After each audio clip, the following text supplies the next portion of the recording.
Bless you. Thanks.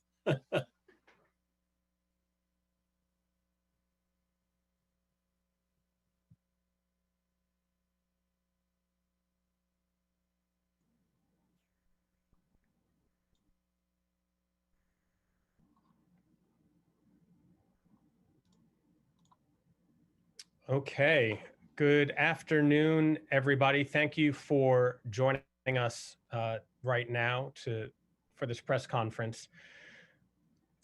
On Monday, WMATA released a budget proposal for the upcoming fiscal year that contains several service cuts that are simply unacceptable for the residents of Montgomery County and the region as a whole. I'm joined today by members of the community who will be most adversely affected by this troubling proposal that will make transit essentially unusable for those who have no other choice but to take it.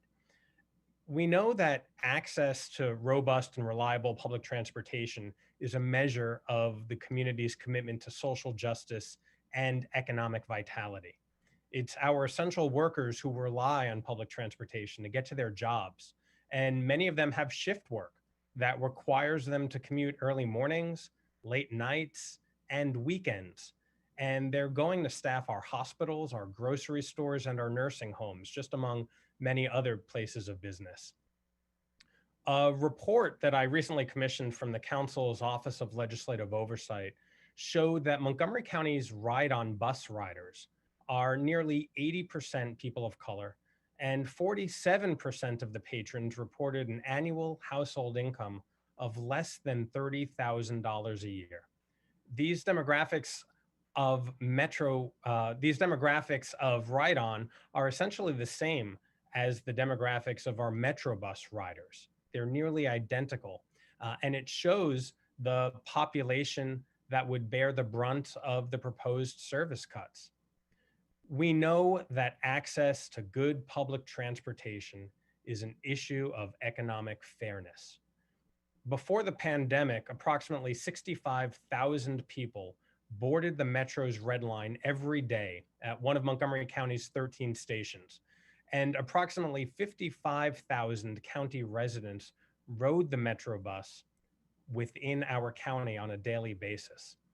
One of the most widely used corridors in the county and in the state of Maryland is the Veers Mill corridor, which is the single busiest bus corridor in the state, along with other corridors like East-West Highway, Georgia Avenue, Colesville Road, and New Hampshire Avenue. These are the routes where the need for public transportation is the greatest. And while the ridership numbers have been low, they have been increasing ever since the summer. Unfortunately, rather than increasing service to accommodate the returning rider base, WMATA is doing the opposite. WMATA is taking unprecedented steps to hinder the usability of the rail and bus system in the coming fiscal year.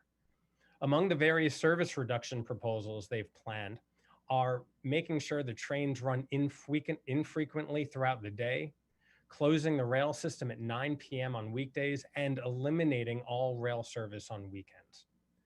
For Metrobus, they plan to cut the network to bare bones and run buses infrequently on the few routes that they will be operating.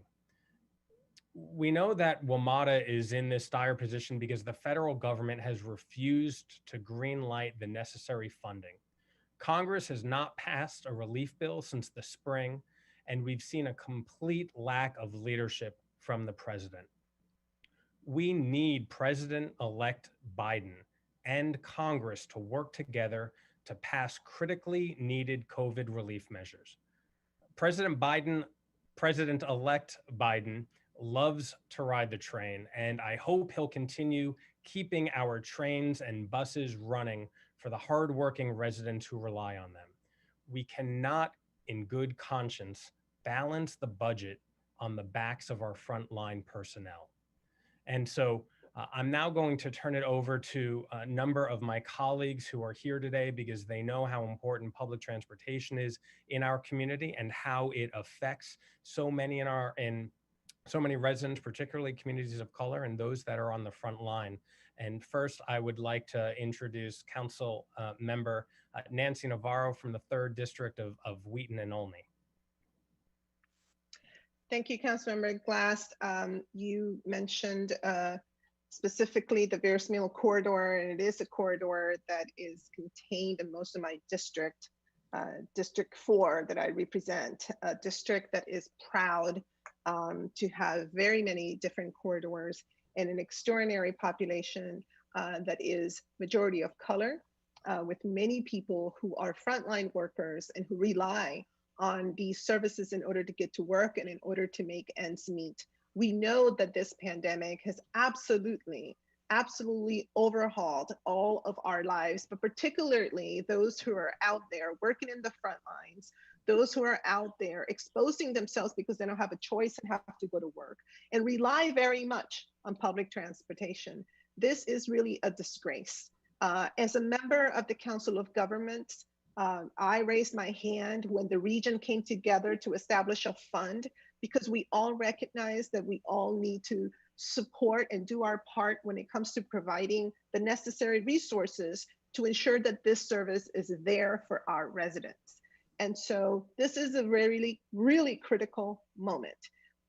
As you've stated, and many of my colleagues have also worked so hard to ensure since March that we here at a local level put forth as many relief packages as possible to do our best to mitigate the impact of something that is so unprecedented. This particular issue is critical, and it will only serve to exacerbate the very intense suffering that is happening right now in our communities. The social, economic, and health disparities, the uneven situation that many of our residents are facing will only be exacerbated by not having access to critical transportation that then helps them, at least those who can't, continue to go to work. So I am here to stand with all of the community members who are present today, representing different organizations, but also with you, my colleagues, and our constituents, to urge the federal government, to urge incoming President Biden to make sure that every effort is made so that this type of draconian measures are not put in place, because again, it will only serve to exacerbate the suffering that we are already experiencing in our communities. In local jurisdictions like ours have not had any choice but to try to figure out how to stand up to respond to these issues during this whole entire year, because the outgoing administration has done nothing to really provide guidance for us or that kind of support. So we need help. We need to come together. And again, I appreciate giving me the opportunity to speak about this very important issue. Thank you, Councilmember Glass. Thank you, Councilmember Navarro, for your leadership and more than a decade of service, also working to bring bus rapid transit to the county and transit equity to all of your constituents and those in across Montgomery County. Next up, I see Councilmember Craig Rice from District 2, and District 2 has a large number of residents who are transit dependent and have only bus lines as their lifeline to getting around. Councilmember? Well, thank you very much, Councilmember Glass, for convening this and certainly for highlighting the need for us to make sure that we're supporting our residents. You know, I'm happy to follow behind Councilmember Navarro because it was her leadership with racial equity and social justice lens that I have to look at this and say, it is our Black and brown residents who are going to suffer as a result of these kinds of draconian cuts. There is no question at all that our folks of lower socioeconomic status and people of color are primarily the ones who use our mass transit system. I myself, when I first moved to Germantown, used to ride the metro every day to downtown DC. I know how important it is. If we are to achieve our climate goals, we need to make sure that we're supporting mass transit, not cutting mass transit. If we want to turn back the tide and say that we're not contributing to greenhouse gas emissions, we need to make sure that we're supporting making sure that we have mass transit that's available for our constituents. This is a no-brainer. And I don't understand why folks are, in a time like this, in the midst of a global pandemic, cutting the lifeline that exists between those who are trying to get to their jobs and to make sure that they can still put food on the table, take care of their families in the midst of economic uncertainty, is just unfathomable to me. It just doesn't make any sense at all. And so from that perspective, I am steadfast with you, with the council. We as a county have done our part. You heard that from Councilmember Navarro. We stood up and made sure that we put money where our mouth is in supporting WMATA. We said that how important this was to us as a community, to our constituency, for the ability for folks to remain connected to our district, to our metropolitan region. And so from that perspective, this is something that is incredibly concerning on so many levels. And again, I just close with saying this. This is truly something that speaks to whether or not we care about our Black and Brown population, whether or not we care about those who are of a lower socioeconomic status. If we don't care about them, sure, we can cut the very lifeline and service that they have to be able to connect to their jobs. And I hope that we can show with this incoming administration that we do care about those who are less fortunate, those who struggle each and every day to make ends meet. So thank you very much, Councilmember Glass. Thank you, Councilmember Rice. One of the things I appreciate about you the most is you call it like you see it, and you just did so by calling out exactly who this is going to affect, our Black and Brown and lower income residents, absolutely. So thank you for your comments. Next, I see Councilmember Gabe Albornoz, an at-large member who's also chair of the HHS committee and knows very well how this will affect frontline workers who are working at our hospitals and healthcare facilities.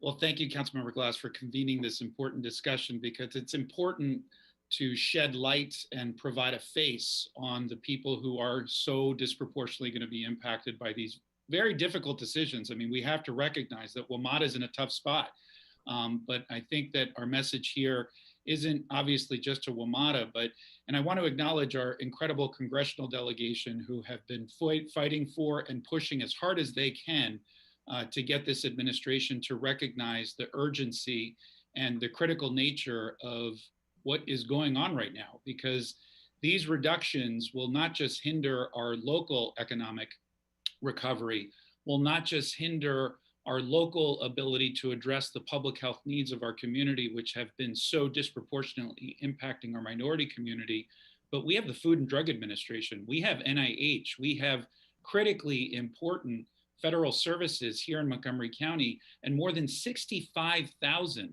active federal workers that reside here in Montgomery County, many of them deemed essential and have had to continue to report to work in person.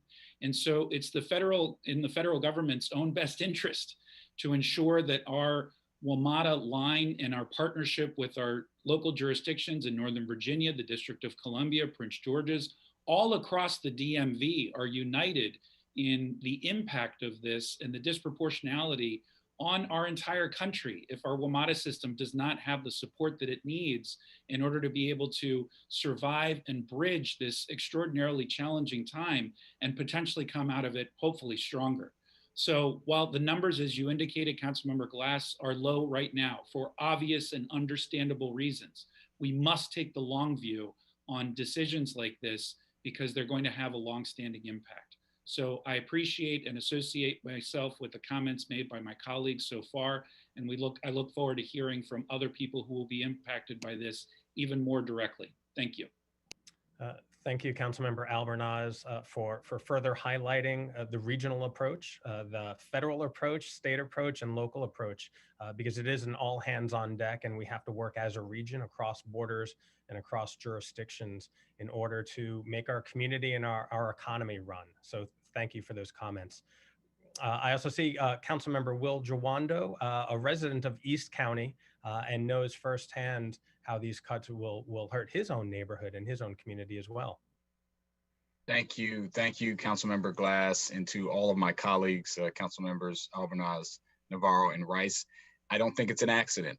While all of our colleagues on the council care about this, that you have the 4 members of color and LGBT member communities that understand what disenfranchisement and underrepresentation means, and that it has real life impacts. And so I'm glad we're all here to lift this up, and we're going to hear from some directly impacted folks. Look, you know, I grew up taking the bus, and I'm going to tell you, one of the proposed cuts here is to change from 8 to 15-minute wait times to over 30-minute wait times. That makes an enormous difference. You get up in the morning with your mother, she's trying to drop someone, go to work. You're in the cold, you miss the train. You're talking about an hour to 2-hour swing of being able to put food on the table and get back and be safe. And we know that our frontline workers have disproportionately borne the brunt of getting up throughout this pandemic. They haven't been home. They've been working. They've had to navigate how to get to where they need to go to provide for their family the basic necessities, and have had a difficult time doing so. This would make it nearly impossible. And while I understand GM Wiedefeld's position and his fiduciary position to propose a budget that is within their means, I think he said it best. He said, we're leaving people behind when he proposed this cuts because we have to, and we can't just hope that there'll be a federal money. The $800 million that came in the March CARES Act is going to run out at the beginning of the year. Congress must act now to extend additional money. I know Vice President-elect Harris and President-elect Biden know this is a priority. I know our federal delegation knows that this is a priority, but this is an important moment because we need to make it clear that the impact that this is going to have on our residents in the region and our economy. Here we just had a few minutes ago, HHS Secretary Azar talking about the vaccine that'll be available in weeks, 20 million doses. And as the economy starts to hopefully pick up and open up, this is a must. There's so many people relying on this. And so here we are to say with a loud voice that this has to change. We need this funding. And we've done our part. I just toured our BRT, Councilmember Glass mentioned this, our bus rapid transit route on Route 29, which is a major corridor, which has buses running every 7 minutes up and down to pick people up and drop them off all the way from Burtonsville down to Silver Spring. But when they get to Silver Spring, they often need to transfer. And so we need to make sure that that can continue to happen. So really appreciate you, Councilmember Glass, for doing this, and really hope that we can step up collectively to solve this problem. Thank you, Councilmember Jawando. The point you just made about so many of these lines being feeder lines to other avenues of commuting is just so important. And you take one line out of the system and it just creates further trouble down the road for all of those individuals who are reliant on our public transportation system. And so you've heard from my colleagues and I about the work that we're doing, the work that needs to be done regionally and at other levels of government. But now I really want to turn to some of the individuals in our own community who these cuts are going to affect. One of those individuals is Ana Rivera, who continues to take the Metro bus from her home to her job as an office cleaner. And Ana is an essential worker because she's required to go to work every single day, go to her office. And she has no car of her own, despite having 2 children at home. And so public transportation is her only option. And Ana is a member of SEIU 32BJ, which represents property service workers, including maintenance workers, security officers, and airport personnel. And so translating for Ana will be Enrique Calvo from SEIU 32BJ. So Ana, the floor is yours. Hi, my name is Ana Rivera. Como ya lo había mencionado Evan Glass, soy una empleada esencial, madre soltera de 2 hijas y que también hago uso del transporte colectivo y del metro. As Evan said, I'm a single mother. I'm a member of 32BJ SEIU, and I use public transit. Y puedo iniciar pensándote que este proyecto es una idea descabellada. So I want to start off by saying that this is a really harebrained proposal. Por el simple hecho de que se tienen que hacer muchos cambios, porque en mi caso Yo tengo una hija que está en la high school y eso no lo vamos a implementar ahora, sino que ya cuando yo tengo que respetar un horario de ingreso a la escuela, con un horario de abordar un bus. So, I mean, I have a daughter who's in high school now, and of course, this is not going to be implemented now. It's going to be implemented when kids are back in school. And there's a difference in between the time the bus is going to arrive to pick up my kids and the time the bus will arrive to take me to work. Y también tiene que ser la misma temática para regresar a mi casa. Tengo que regresar a 1 hora a cenar con mis hijos. Entonces, tienen que hacer un cambio de horario escolar, supongo. And this is also going to affect me on the return, of course, to be able to have dinner with my children. I mean, what are they going to do? Change the hours of schooling? Yo trabajo de lunes a viernes. Tengo el fin de semana para la libre recreación de mis hijos. Tengo un plan que el fin de semana voy a elegir usar el metro porque voy a ir al zoológico. So a un museo. I work Monday to Friday, and on the weekends I dedicate the weekends to my children. I want to take them to the zoo. I have plans, but Como padres tenemos que ser conscientes que tenemos que darle la libre recreación, la libre educación a nuestros hijos, y eso comienza desde la casa. Entonces, si yo no llevo a mis hijos a la Silver Spring Station, Forest Glen Station o Wheaton Station que tengo cerca, pero los metros están cerrados porque decidieron cerrarlo por el nuevo proyecto, donde yo no manejo. Entonces, ¿cómo voy a hacer para recrear el fin de semana a mis hijos? Para poderles crear un ambiente emocional diferente al que ellos tienen, que no están con su mamá, que están en escuela, desestresarlos. So how am I going to get them to the Wheaton or Silver Spring stations without the public transit? I mean, my children want to feel like their mother's around at home, right? And there for them. También sé de muchos amigos y todos que dejan sus autos en las estaciones del metro, porque en Washington el estacionamiento es caro. Entonces a veces considero, van a pagarles entonces los estacionamientos a ellos, se los van a volver libres. So, I mean, and what's going to happen with the commuter lots? I mean, if are they going to start paying for how expensive parking is in the city for people that have to get into to Washington? Estamos en una situación de una pandemia en la cual como empleados esenciales yo me siento muy vulnerabilizada porque estoy yendo a trabajar, estoy siendo un empleado fuerte todos los días, es muy difícil y entonces, I feel very vulnerable as an essential worker. I mean, I put my heart in every day doing the work that needs to be done, and no es bonito escuchar que mientras nosotros ya tenemos proyectos para poder avanzar económicamente, para poder ahorrar económicamente para la universidad de nuestros hijos, se nos viene y se nos presenta un proyecto que ellos tienen en el cual no nos están incluyendo a nosotros, que lógicamente esto no es un proyecto que está beneficiado para la mayoría o minoría. So we want to save for our children. We want to save for our children's future, for the university, and with this proposal, it's just impossible. It is not a proposal that's for the majority of the community.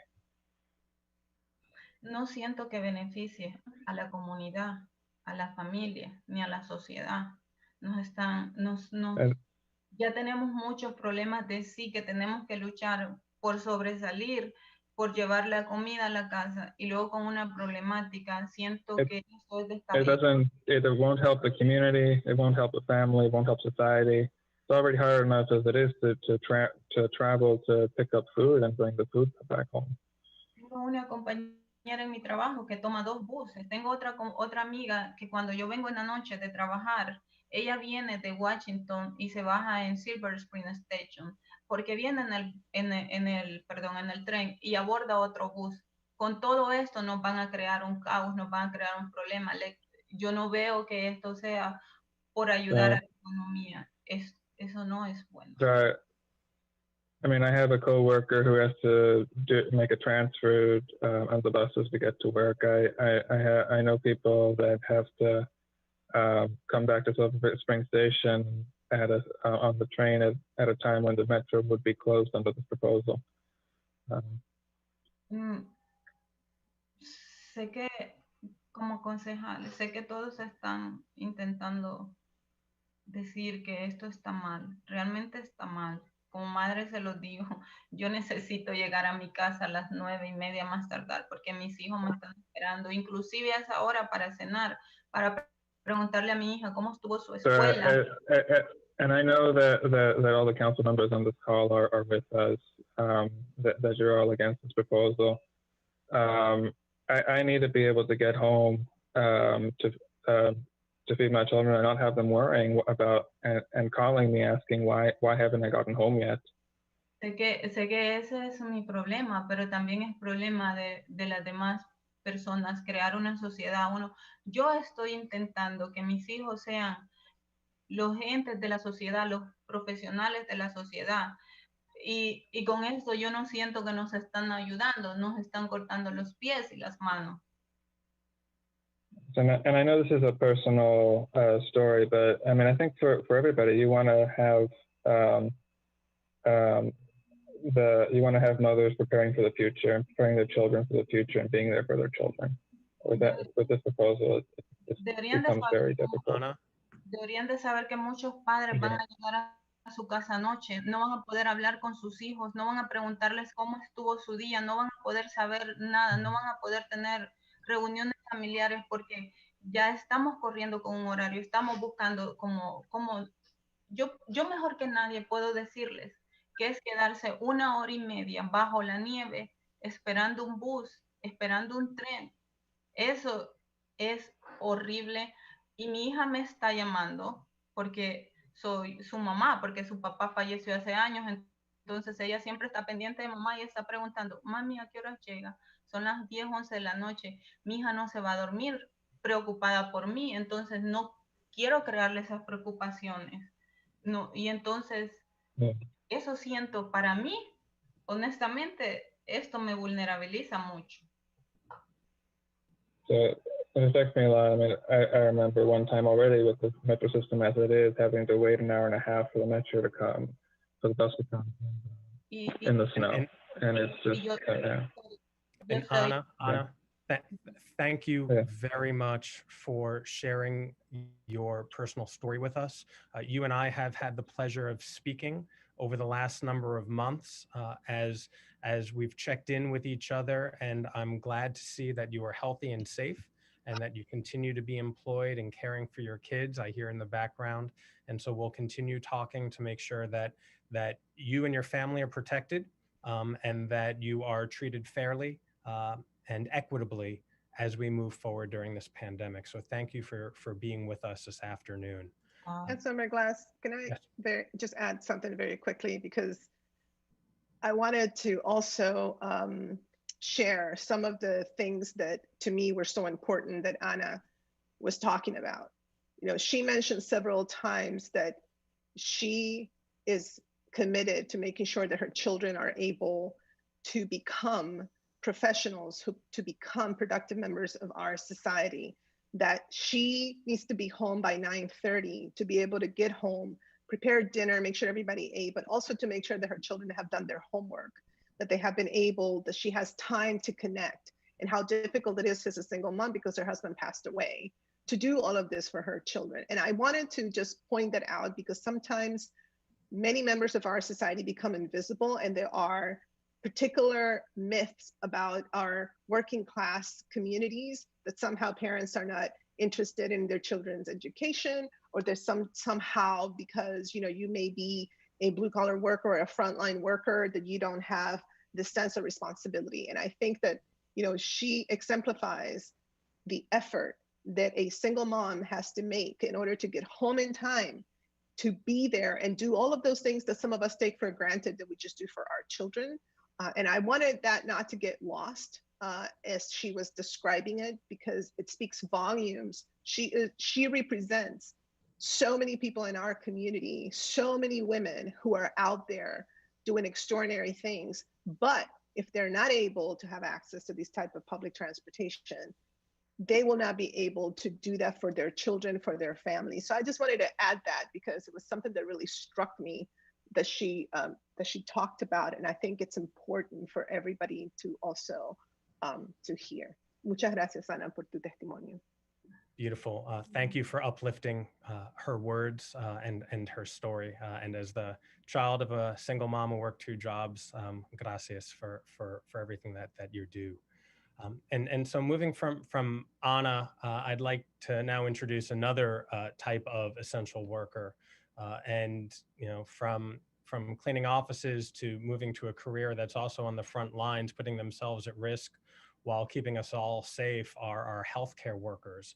And Dwa Hall is a Montgomery County resident and the political coordinator of 1199 SEIU United Healthcare Workers East. And 1199 has over 450,000 members who are medical professionals, serving as nurses, lab techs, pharmacists, and social workers. So Dwa, the floor or Zoom is yours. Yes, well, thank you, Councilmember, and good afternoon. As you mentioned, my name is Dwa Hall. I am the political coordinator for 1199 SEIU United Healthcare Workers East, the Maryland, DC region. And I want to just thank you, Councilmember Glass, and your staff for putting this press conference together and creating this opportunity for the voices of concerned frontline workers who depend on public transit to be heard.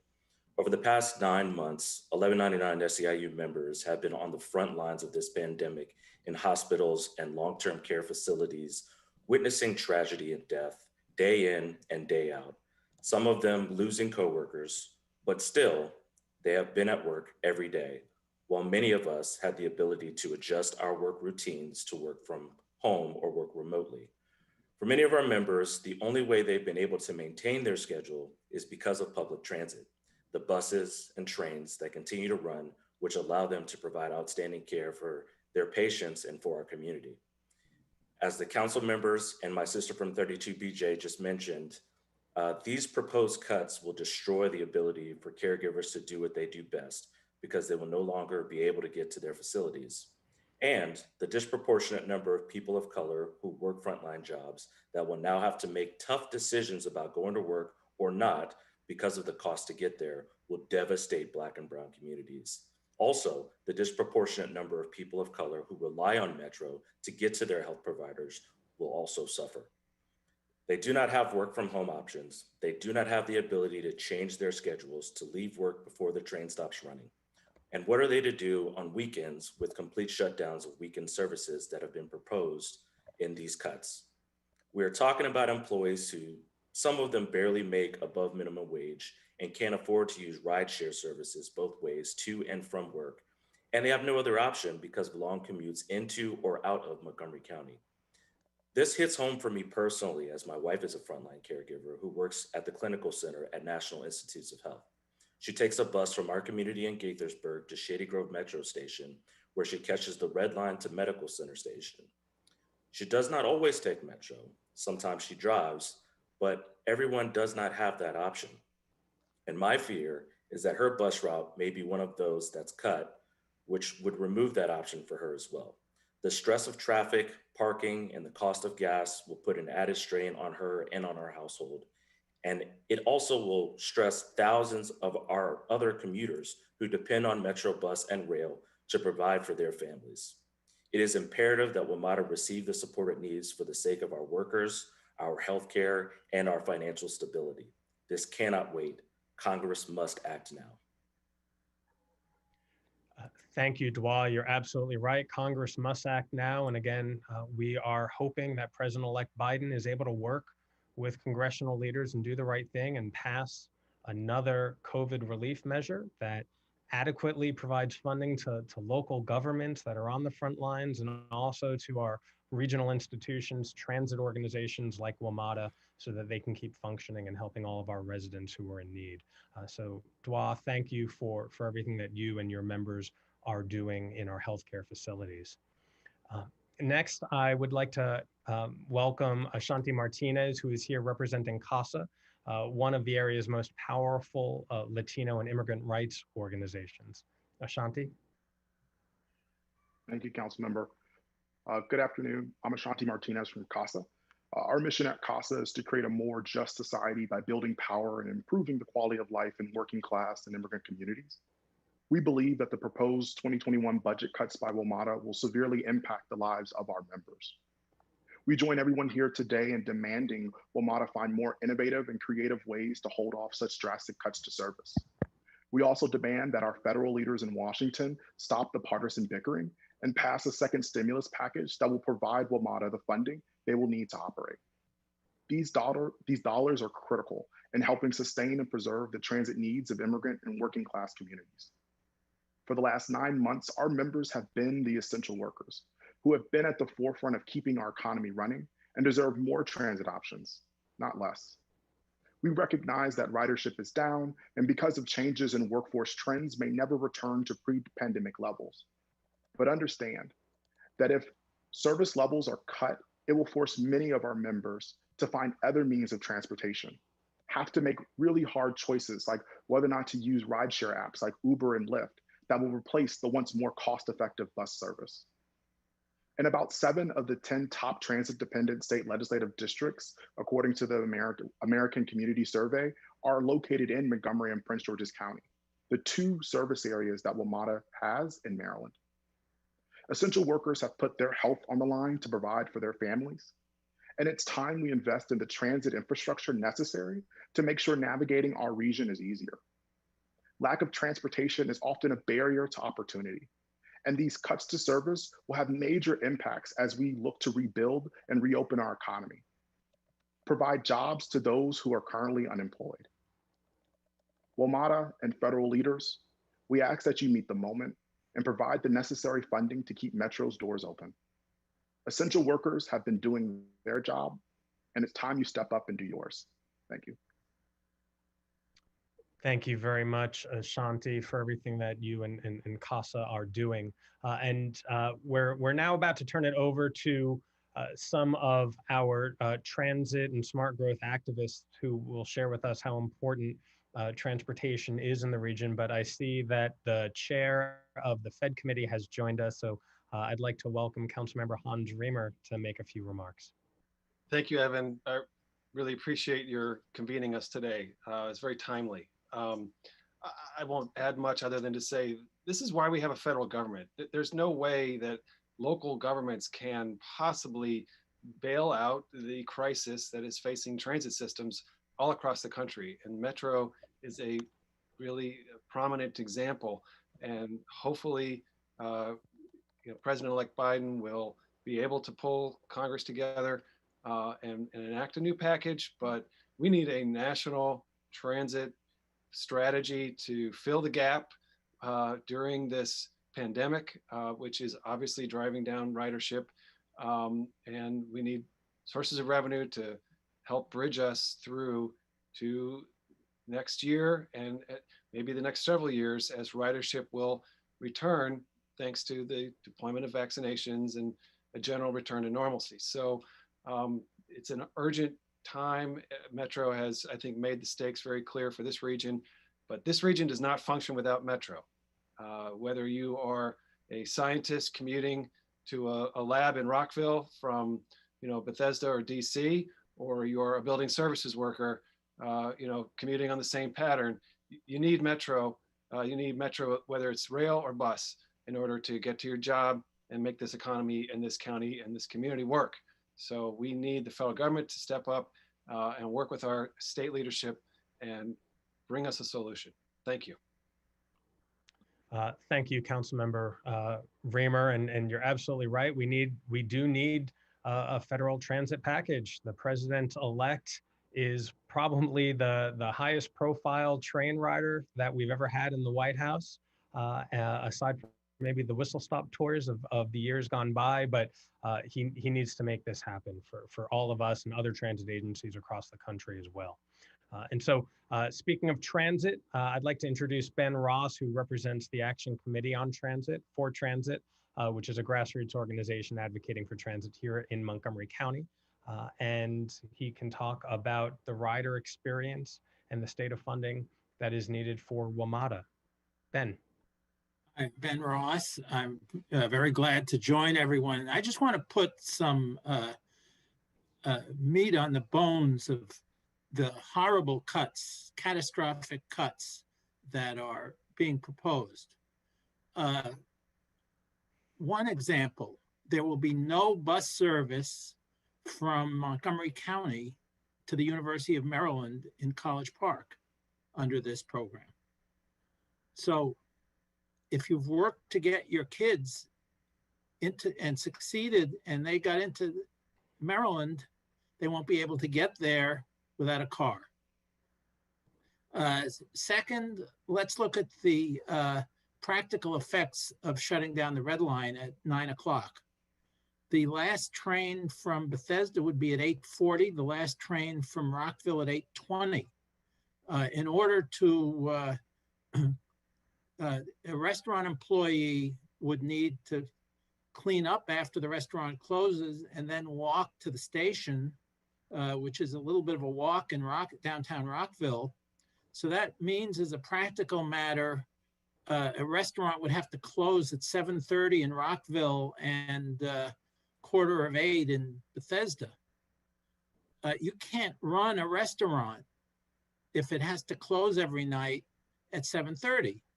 It just, not economically feasible. So not only will people be, they'll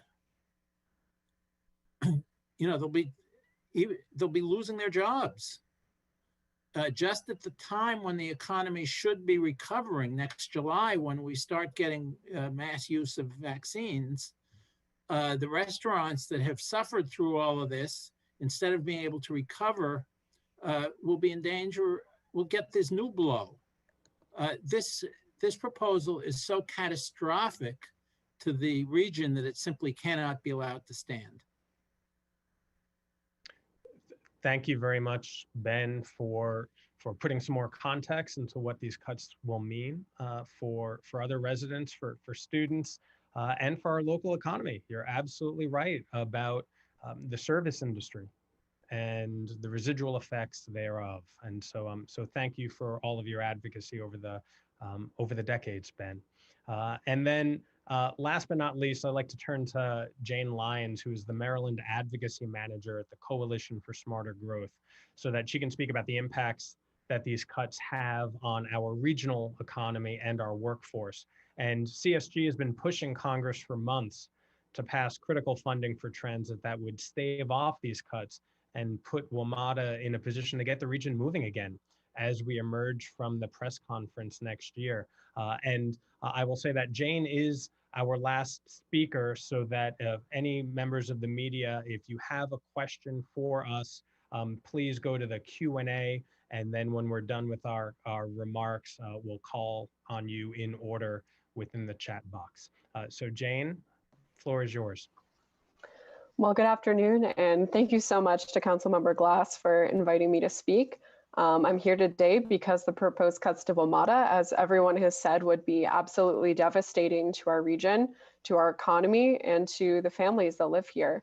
The harsh reality of what would happen in the absence of a rescue package is now totally clear. And this is why the Coalition for Smarter Growth is calling on Congress to step up, including every Republican, because this is one country with one economy, much of which is hugely dependent on cities and metropolitan areas like the DC region. And we've worked over the past 4 decades to build a world-class rail and bus system and to improve it, which has in turn helped our region to prosper and to prosper in a way that's sustainable. And gutting WMATA would undermine the years of public and private investments and cause the next generation of the workforce, who's already being squeezed out by high housing costs, to take their talents elsewhere.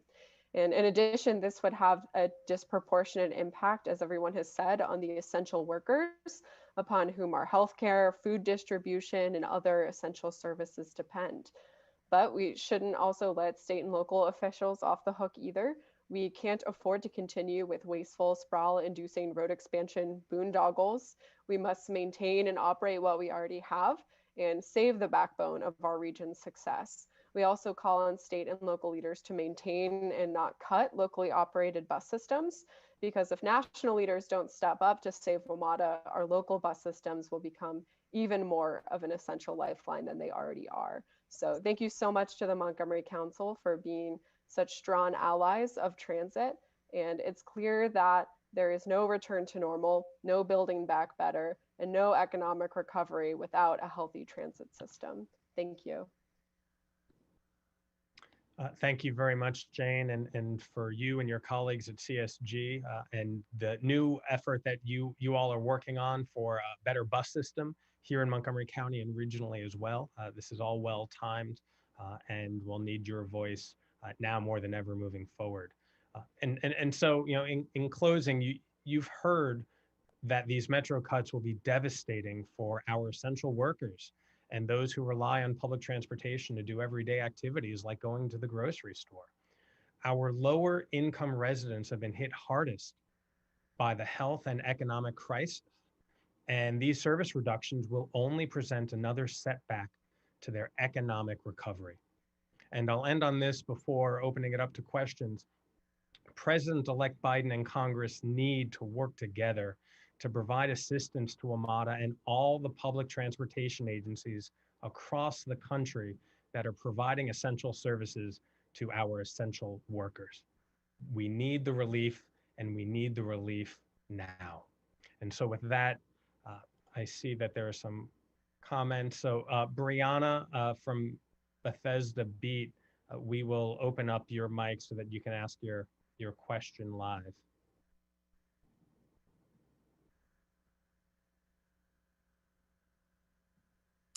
Can you hear me? We can. Okay, great. Sorry, I didn't realize that I would be on here live.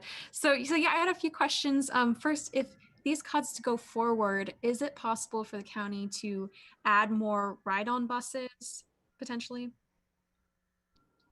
So here in Montgomery County, you know, we are going to have to look at our own budget situation, and we have been providing more services to our bus routes. And the state of Maryland has also, in the last few years, has provided more money to WMATA. And so I think we will all have to have these conversations at all levels of government, again, from the federal, state, and local, as to how we work through this problem. You know, Montgomery County provides most of the budget for ride-on. There is some state funding in that as well. And then it is the state largely that provides funding for WMATA. And so we will have to work as the council, working with our General Assembly members to figure out how we provide transit relief for all of our residents.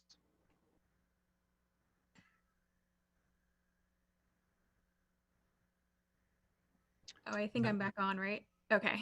You're still on. Did you have another question? Yes. Sorry. Is the council discussing the transit cuts with the county executive, including any other potential local actions if the cuts go forward? And I'll go ahead and ask my other question. Is the budget proposal would cut 2,400 Metro jobs in addition to the 1,400 that they're already in the process of cutting. Are you aware of how many employees work for Metro in the county? So I have spoken to the county executives team about this, and I've also spoken with WMATA board members as well. And the state of play, quite frankly, is this. They have thrown down the marker, WMATA has, to share with us what will happen if economic relief does not come in the next 6 months, because this budget would not take effect until July. So we have a number of months to talk about remediation plans and how we would need to close the gaps that would be created from these drastic cuts. But we're not there yet. Thankfully, we're not there yet. And President-elect Biden takes office on January 20th. And hopefully, between January 20th and the start of the next fiscal year, July 1st, we will have a relief package that these drastic cuts will not need to be enacted. So your questions are spot on, but there's a lot of conversation and a lot of time in between now and then. And the second part about the number of WMATA employees that live in the county, I don't know that, but we could find that for you. Thank you so much. I see WJLA, Tom Razzie. We'll open up your mic. All right, hey, Councilmember Glass, how you doing? Hi. Question for you. Metro had proposed fairly significant cuts for this current fiscal year, and then the final cuts weren't as drastic as they began as. Do you feel like that might happen again, that these may be a little more drastic than they're going to have to do in the end, even if they don't get a federal relief? Or do you feel this is serious and we would lose weekend service, trains every 30 minutes, that sort of thing? We have to take this as a possible reality, which is why the community is galvanizing to say that these draconian cuts would create so many long-term negative effects and only harm the people who have been harmed the most during this COVID crisis. And so we need to put our flag in the ground and say this cannot happen. And once again, we have to continue appealing to President-elect Biden and congressional leaders to step in, do the right thing, and save our public agencies, our transit agencies and local governments that are on the front lines of ensuring our economy keeps humming, that our residents are safe and healthy, and ask them in the coming weeks and months or days to pass more COVID relief, because we need it. And these are the precautions that we're taking if it doesn't happen, but we have to keep appealing to them and appealing to all of our senators and state legislators as well. I don't know if my colleagues have a comment. I see Nancy Navarro. Yeah, Councilmember Navarro. Thank you.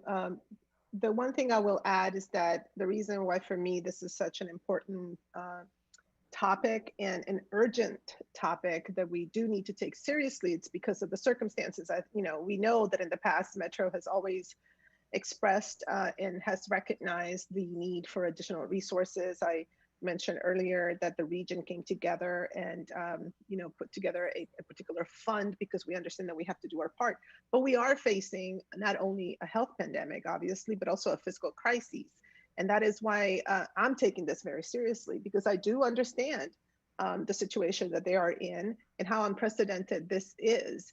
And that is why we do need to continue to reach out and engage with our federal representatives and send very strong message to the incoming administration that this has to be a priority. We have to take it seriously. What we have experienced locally in terms of our fiscal challenges, it's something that this council in particular was very proactive during our last budget adoption, and we had to act very quickly to adapt. But we understand that this is something that is regional as well.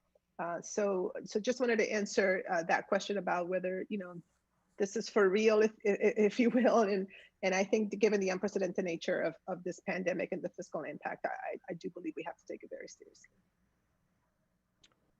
Okay, I don't see any more questions, and it's 1:25, and so I appreciate you all joining us today. I appreciate my colleagues and our residents and activists for everything that they continue to do, and all eyes will be down on Pennsylvania Avenue to see what President-elect Biden and congressional leaders do with regard to the fiscal situations that are hitting states, local governments, and regional agencies like WMATA.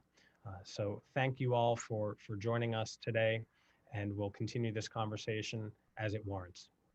Have yourself a good afternoon.